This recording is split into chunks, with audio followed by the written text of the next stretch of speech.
Саламатсыздарбы, сиздер менен Мирлан Батырханов. Азыр биз сиздер менен кантип сиз жакын сизге жашаган жериңизге жакыныраак офисти таба алсаңыз болот. Азыр биз Россиянын мисалында көрүп кетебиз. Кыргызстан мисалында башка видео бар, башка видеону көрөсүз. Faberlic.com сайтын жазабыз. Жаздык, жазган үстүндө ваша страна дегенде сиз желекти тандайсыз, Россияны тандайсыз. Меники тандабы, мына Россияны тандап койдум. Андан соң сиз вход для консультантов дегенде басасыз. Өзүңүздүн логиниңиз, паролуңуз заполнить менен басып туруп войти кыласыз. Басып туруп.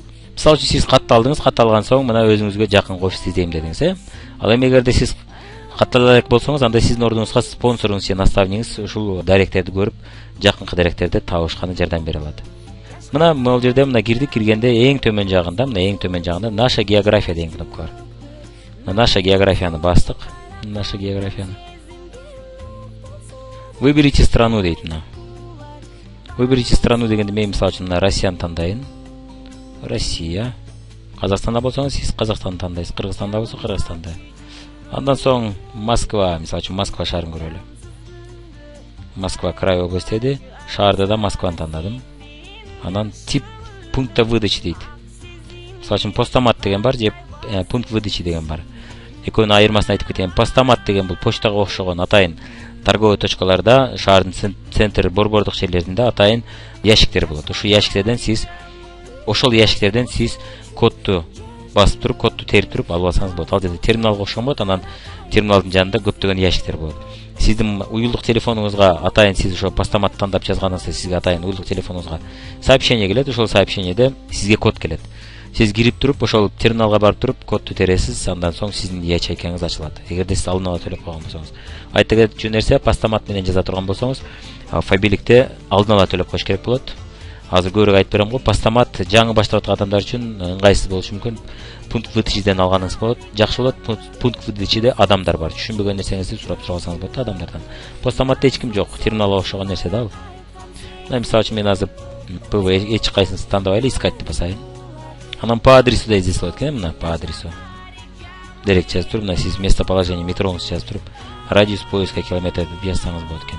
Так, мына чыкты. Мына метро. Улица Бибиревская дейт, Будёнова дейт, метролор жазылып туруп бул жерде.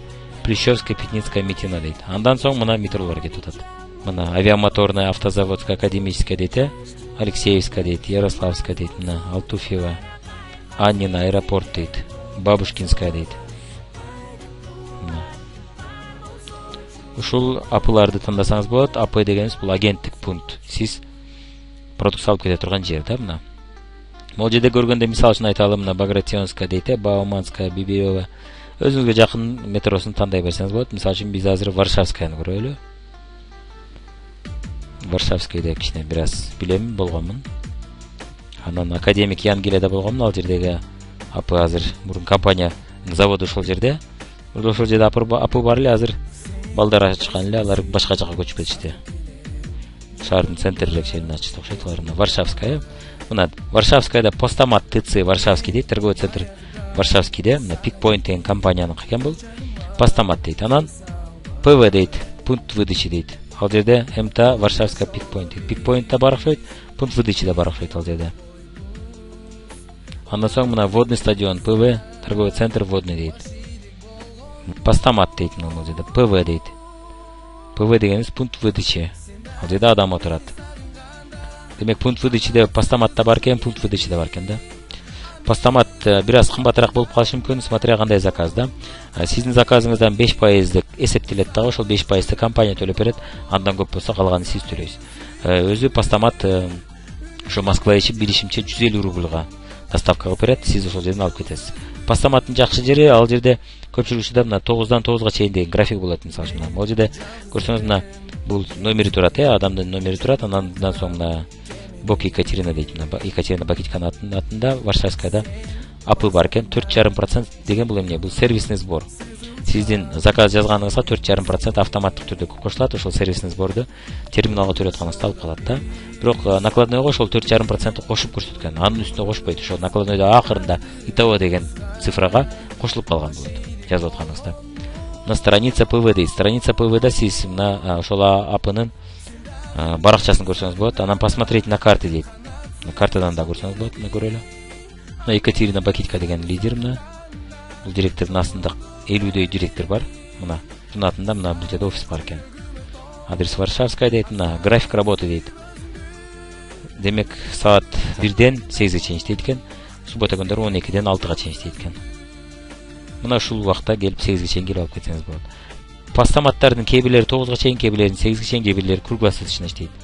Эгерде сизге постамат ыңгайлуу болсо, анда круглосутка иштей турган болсо, сиз постаматтан алып кетсеңиз болот.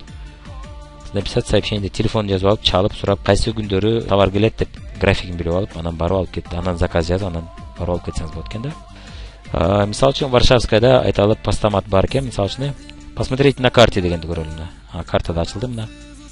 Мына бизде Варшавская метро мына могул жерде болсо, булап ушул жерде экен. Картаны чоңойтуп көрүп алсаңыз болот экен. Мына мына. Мына метро Варшавскайда 5 жерден чыкса болот экен, мына 5.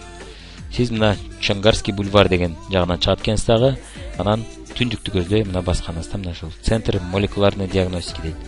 Ошон даныларды жазып аласыз, анан дагы чоңойтсоңуз дагы жакшыраак чыкса керек мына. Методан чыкканыңызда эле бир имарат бар экен, ушул имараттын артында мына ошол жерде апа бар экен да. Дарегин жазып алып, телефон жазып алып барып ала берсеңиз болот экен.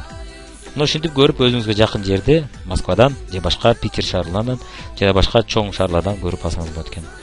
Оңой эле көрүп алып, анан кийин заказды жаза баштасаңыз болот. Ошол офисти тандап